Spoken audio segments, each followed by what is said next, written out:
Assalamualaikum warahmatullahi wabarakatuh. Halo, perkenalkan nama saya Maulia Hernisa. Saya sebagai konselor. Halo, perkenalkan nama saya Aliman Fitria sebagai konseling. Di sini tujuan kami membuat video ini adalah untuk memenuhi tugas UAS mata kuliah keterampilan komunikasi konseling yang diampu oleh Bu Inayatul Hafidho MPD. Bimbingan konseling adalah proses pemberian bantuan yang dilakukan oleh seorang ahli, yaitu konselor, untuk menyelesaikan permasalahan yang sedang dialami seseorang atau yang biasa disebut dengan konseling. Konseling di sini ada dua konseling, yaitu konseling individu dengan konseling kelompok. Bimbingan konseling dalam video ini adalah konseling individu, di mana proses konselingnya dilakukan secara dua orang atau secara face to face, yaitu konselor dengan konseli, yang tujuannya untuk menyelesaikan permasalahan konseling. Tahapan-tahapan proses konseling individu terdiri dari 3 tahapan, yaitu yang pertama tahap awal atau tahap mendefinisikan masalah, kedua tahap inti atau tahap kerja, dan ketiga adalah tahap akhir atau tahap perubahan dan tindakan. Tahap awal. Tahap ini terjadi sejak klien menemui konselor hingga berjalan sampai konselor dan klien menemukan masalah klien. Pada tahap ini, beberapa hal yang perlu dilakukan diantaranya, yang pertama, membangun hubungan konseling yang melibatkan klien atau rapot. Kunci keberhasilan membangun hubungan terletak pada terpenuhinya asas bimbingan dan konseling, terutama asas kerahasiaan, kesukarelaan, keterbukaan, dan kegiatan. Kedua, memperjelas dan mendefinisikan masalah. Jika hubungan konseling sudah terjalin dengan baik dan klien telah melibatkan diri, maka konselor harus dapat membantu memperjelas masalah klien. Yang ketiga, membuat penaksiran dan penjajakan.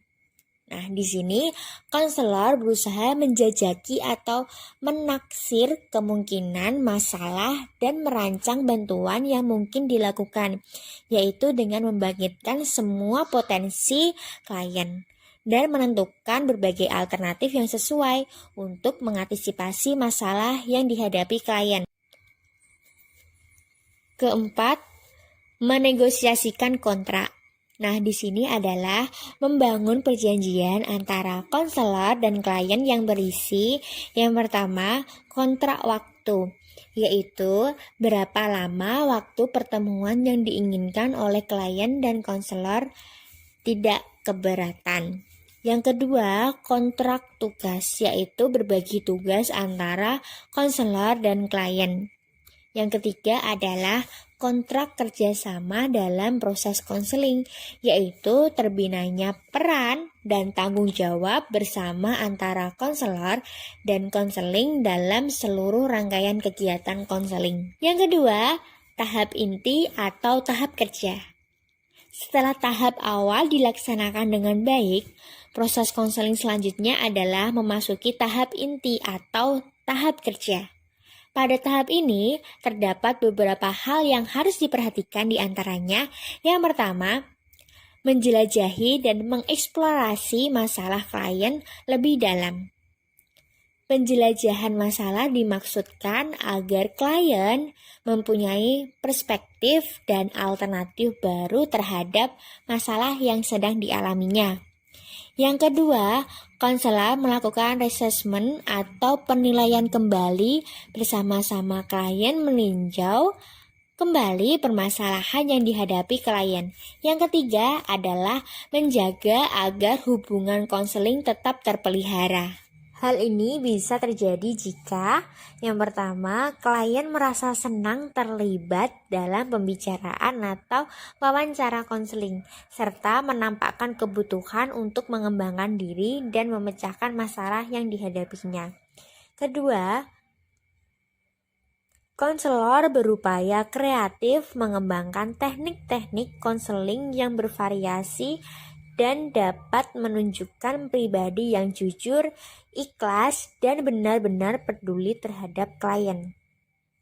Ketiga, proses konseling agar berjalan sesuai kontrak, kesepakatan yang telah dibangun pada saat kontrak tetap dijaga baik oleh pihak konselor maupun klien.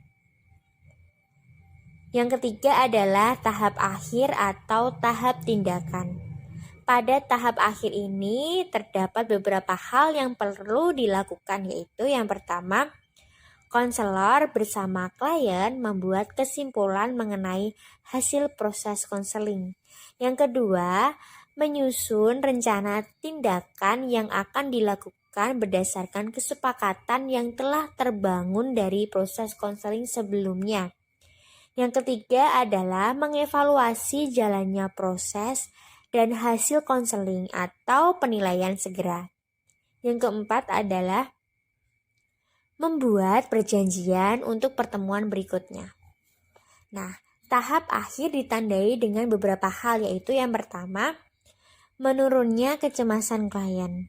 Yang kedua, perubahan perilaku klien ke arah yang lebih positif, sehat, dan dinamis. Yang ketiga, pemahaman baru dari klien tentang masalah yang dihadapinya. Dan yang ketiga adalah adanya rencana hidup masa yang akan datang dengan program yang jelas. Cerita ini bermula dari seseorang bernama Fitria. Dia adalah mahasiswa di salah satu universitas di Kudus. Fitria adalah seseorang yang periang, humble, dan selalu bahagia dalam menjalankan aktivitasnya. Dia juga aktif mengikuti organisasi di kampus. Dia sebagai salah satu bagian penting dari program studi yang dia ambil. Dan dia menjalaninya dengan sangat bahagia. Tetapi ternyata di balik dia yang periang, humble, dan selalu terlihat bahagia, ternyata ada permasalahan yang menjadi beban pikirannya. Dia mempunyai permasalahan dengan orang tuanya. Setelah sepeninggal bapaknya, ia merasa kasih sayang ibunya kurang. Dan ia terkadang iri melihat orang-orang di sekitarnya diperhatikan sama orang tuanya. Permasalahan tersebut belum dapat ia selesaikan, sampai membuat dia tidak bersemangat untuk hidup lagi. Ia tidak berani bercerita dengan temannya, karena takut jika temannya merasa terbebani. Hingga akhirnya dia memberanikan diri untuk mendatangi konselor dan melakukan konseling mengenai permasalahannya.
Assalamualaikum.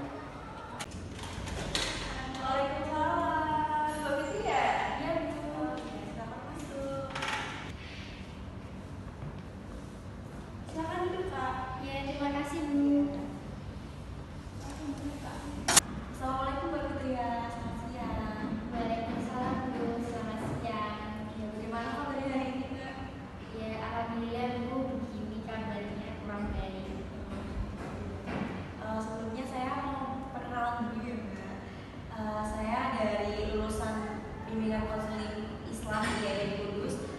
Saya juga sudah dapat izin untuk melakukan sesi konseling. Jadi di sini saya mohon Mbak Fitria bercerita sesuai dengan yang sebenar-benarnya dan sejujur-jujurnya. Karena di sini saya mengedepankan asas kerahasiaan. Jadi saya mohon Mbak Fitria untuk melakukan bercerita yang sebenar-benarnya. Ya, iya, Bu. Saya lihat namanya Mbak Fitri sedang bergelisah ya. Iya, Bu. Makanya itu saya biasanya ini melakukan konseling sama Bu Maulia. Baik. Sebelumnya Mbak Fitri sudah melakukan sesi konseling belum? Belum pernah, Bu. Ini baru pertama kali. Ya, baik, saya akan jelaskan sesi konseling itu seperti apa ya. Jadi sesi konseling di sini itu maksudnya adalah saya sebagai konselor mengatasi masalah Mbak Fitria. Nah, saya nanti memberikan sebuah arahan atau solusi bagaimana permasalahan yang sedang Fitria alami. Ya, Bu. Jadi nanti semoga permasalahan saya bisa teratasi ya, Bu. Ya, namanya di sini saya semoga Mbak Fitria ini menjalankan hari-harinya seperti biasanya lagi dan tidak gelisah, cemas dan malas. Sebelumnya saya di sini akan menjelaskan tentang kontrak pelayanan konseling di sini ya. Kalau di sini itu pelayanan konselingnya dilakukan selama 45 menit. Kalau lebih dari 45 menit, Bu?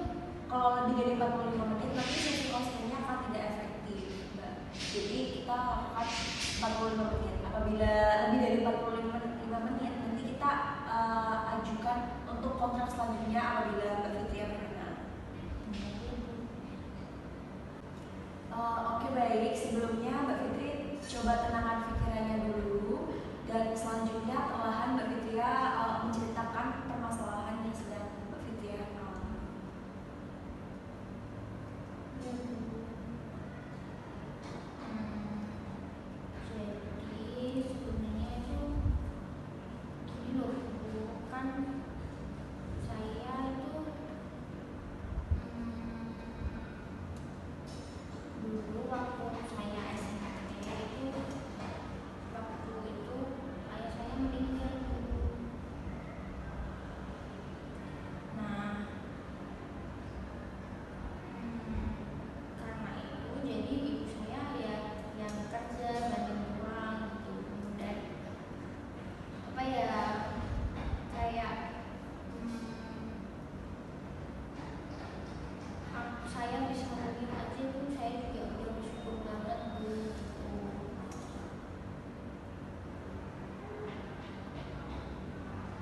Oh, berarti ini ya, Mbak Fitria ini bapaknya sudah meninggal lalu ibunya sekarang jadi tulang punggung keluarga gitu.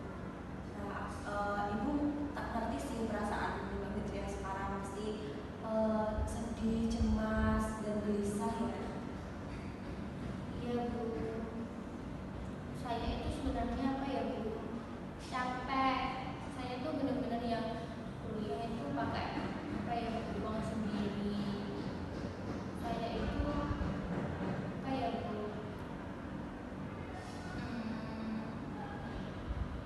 jadi dulu emang saya udah diizinkan ibu untuk kuliah. Memang untuk kuliah itu dibantu om adiknya ibu untuk biaya kuliah. Tapi gimana ya, Bu, rasanya tuh kayak pasti kan sungkan sama om, apa-apa minta. Jadi saya yang benar-benar ikut cari uang gitu. Saya jualan online, terus saya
kos saya. Jadi sering banget Bu, setiap malam itu teman saya itu di video call, di telepon sama ibunya, sama ayahnya. Saya nggak pernah loh sama sekali. Ibu saya itu tanya saya itu gimana di perkuliahan, gitu, nggak pernah sama sekali. Ya. Kira-kira Mbak Fitria ini sedih itu gelisah itu sudah berapa lama sih Mbak? Sebenarnya itu semenjak ini ya Bu, semester 3 itu kan sudah mulai kuliah online offline gitu.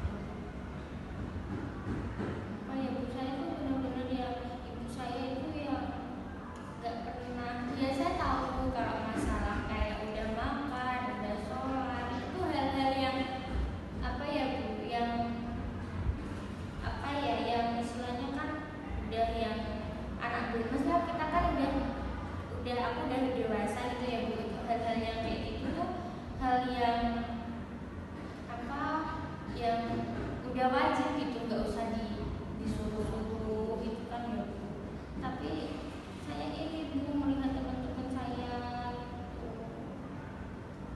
Baik. Berarti Mbak Fitria ini sedih, gelisah karena merasa ini ya kayak perhatian orang tuanya itu kurang gitu ya. Sebentar ya Mbak Fitri.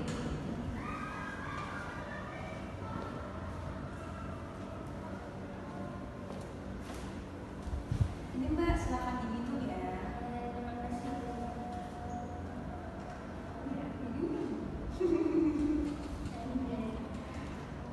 Saya minum ya Bu. Iya, silakan diminum. Terima kasih Bu. Iya, sama-sama. Berarti ini Mbak Fitria merasa sedih ya, merasa kesepian setelah ditinggal oleh bapaknya, terus Mbak Fitria jadi sedih, terus juga jarang diperhatiin oleh ibunya gitu ya Mbak. Mbak Fitria ini sudah hebat ya, sudah menjalankan ini bertahun-tahun, tapi Mbak Fitria tidak pernah menunjukkan kesedihan atau kegelisahannya di teman-teman gitu. Jadi Mbak Fitria sudah hebat untuk melakukan sesi konseling di sini. Juga Mbak Fitria juga hebat telah menjalankan ini semua dengan sesuai dengan yang Mbak Fitria inginkan. Iya Bu, memang apa ya Bu, saya itu enggak, sebenarnya saya tuh benar-benar yang kayak kesepian banget Bu. Saya itu apa ya Bu, saya nggak pernah sedikit pun sama teman saya dekat sama sekalipun itu saya nggak pernah cerita, karena apa ya Bu, saya benar-benar yang berusaha untuk selalu ceria di depan teman-teman Bu. Saya nggak pernah kayak cerita sedikit pun ke teman-teman tentang hal-hal seperti ini Bu. Karena apa ya Bu, saya nggak mau gitu loh Bu, teman-teman saya tuh ya apa ya, saya pokoknya pengen teman-teman saya tuh happy ketika dekat dengan sama saya. Tapi benar-benar saya itu kalau mungkin nggak ada orang, saya bisa aja loh Bu berpikir untuk kayak bunuh diri seperti itu Bu. Karena apa ya Bu, saya benar-benar yang kayak merasa kayak dikatakan nggak punya sosok seorang ibu, ya punya, tapi saya merasa benar-benar yang merasa yang apa ya Bu, ibu itu nggak pernah kayak tanya-tanya gitu Bu. Jadi saya ya gitu lah Bu, saya pengen kayak ada mikir kalau biar bunuh diri biar bisa ketemu sama Ayla. Dan Mbak, hal-hal yang Mbak Fitri sudah ceritakan tadi itu hal tersebut itu sebenarnya itu dilarang. Nah, jadi Mbak Fitria dilarang untuk melakukan hal seperti itu. Nah, di sini sejauh ini kegiatan Mbak Fitria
udah hilang gitu Bu. Jadi ya itu sih Bu, bisa untuk mengurangi pikiran-pikiran saya yang negatif. Jadi Mbak Fitria tadi sudah menjelaskan ya bagaimana cara Mbak Fitria agar tidak sedih lagi, yaitu dengan berkumpul dengan teman-temannya, terus juga melakukan kegiatan-kegiatan di kampus gitu ya. Nah, tapi Ibu lihat sepertinya Mbak Fitria kok masih merasa sedih. Iya Bu, karena apa ya Bu, ada ya teman saya Bu, saya kan memang ya keterbatasan ekonomi ya Bu, jadi saya memang nggak ada motor, jadi untuk kuliah ya saya ya emang merepotkan sama teman-teman, minta tolong untuk dijemput teman begitu kan Bu. Tapi nggak tahu kenapa tiba-tiba itu dia rada terhindar sama saya Bu, terus apa pokoknya istilahnya dia kayak nggak mau anterin saya dan barengin saya lagi gitu, dan dia sama temannya yang lain. Saya apa ya, saya merasa sedih karena saya benar-benar yang setiap saya diantarin itu saya bilang terima kasih, saya bukannya gimana ya Bu, tapi saya selalu bilang dia mau minta jajan apa saya beli kayak gitu loh Bu, sebagai tindak baik. Tapi nggak tahu Bu, tiba-tiba dia kayak begitu. Ya, jadi Mbak Fitri ini merasa sedih karena merasa ini dijauhi oleh temannya juga gitu ya. Jadi Mbak Fitria di sini selain kesepian karena ditinggal pergi orang tuanya, ditinggal bapaknya, dan Mbak Fitria juga di sekolah itu merasa tidak punya teman gitu ya. Iya Bu. Dari permasalahan Mbak Fitria tadi, menurut Mbak Fitria ini permasalahan yang mana sih yang membuat Mbak Fitria di hari-hari ini tuh merasa sedih dan gelisah antara permasalahan keluarga dan permasalahan pertemanan? Yang mana ya Bu, sebenarnya ya sama-sama yang berat, tapi kalau disuruh milih yang mana ya tentunya ya itu Bu, keluarga dulu. Ya, berarti Mbak Fitria ini merasa sangat sedih ya antara ditinggal orang tuanya itu tadi. Nah, di sini Mbak Fitria sudah hebat, sudah bisa menjalankan aktivitas sehari-hari dengan gembira, dengan senang gitu. Nah, di sini Mbak Fitria tidak usah berpikiran yang negatif bersama ibunya. Mbak Fitria di sini juga nggak usah berpikiran negatif tentang hal-hal yang buruk tentang dirimu sendiri gitu. Nah, di sini Mbak Fitria bisa melakukan kegiatan yang menyenangkan lainnya, seperti Mbak Fitria melakukan hobi. Nah, di situ Mbak Fitria dengan melakukan itu, maka Mbak Fitria bisa lupa dengan permasalahan yang Mbak Fitria sedang alami. Ya Bu, terima kasih ya. Ya, saya akan mencoba untuk melakukan hal-hal positif lainnya biar tidak berpikir yang negatif ya Bu. Ya. Bagaimana Mbak perasaannya sekarang? Alhamdulillah Bu, sudah jauh lebih tenang. Terima kasih ya Bu. Ya, alhamdulillah ya. Jadi kan tadi ada permasalahan Mbak Fitria yang belum terselesaikan. Nah, yaitu permasalahan yang tentang pertemanannya ya. Di sini apakah Mbak Fitria berkenan untuk melakukan sesi konseling selanjutnya? Kenapa tidak sekarang saja Bu? Karena kalau dilakukan sekarang nanti akan tidak efektif. Karena untuk sesi konseling ini waktunya adalah yang paling efektif adalah 40 menit gitu. Apakah Mbak Fitria berkenan untuk melakukan sesi konseling selanjutnya? Iya Bu, mau. Silakan Mbak Fitria mengisi formulir di sini. Silakan Mbak Fitria menulis untuk data-datanya dan permasalahannya. Iya Bu. Sudah Bu. Ya, terima kasih ya Mbak Fitri sudah menuliskan data diri di sini. Di sini semoga Mbak Fitria setelah melakukan konseling di sini, Mbak Fitria sudah merasa tenang dan sudah bisa menjalankan aktivitas sehari-hari dengan sangat bahagia ya. Sebelumnya saya berterima kasih telah memilih saya sebagai konselornya. Nah, di sini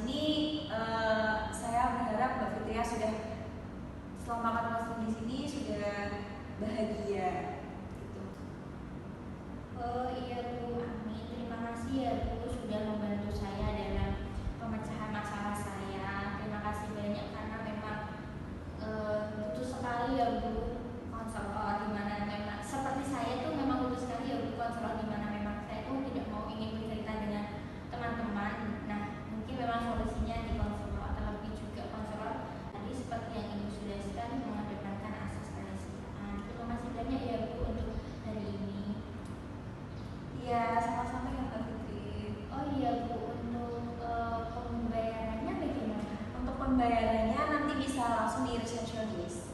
Oh begitu ya sudah Bu, kalau begitu ya. Terima kasih ya Bu Sri. Assalamualaikum.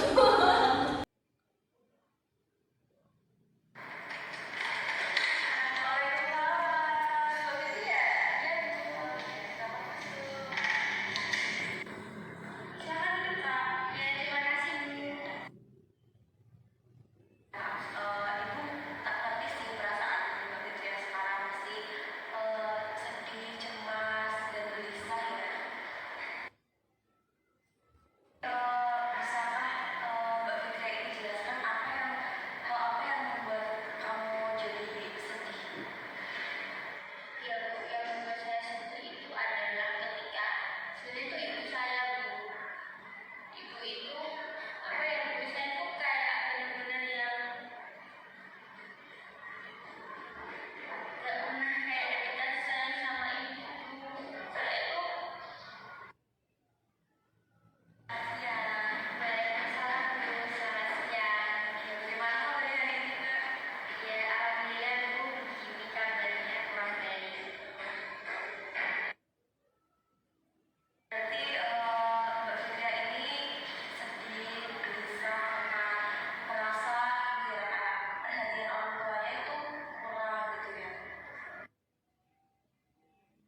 berikut adalah sesi layanan konseling individu.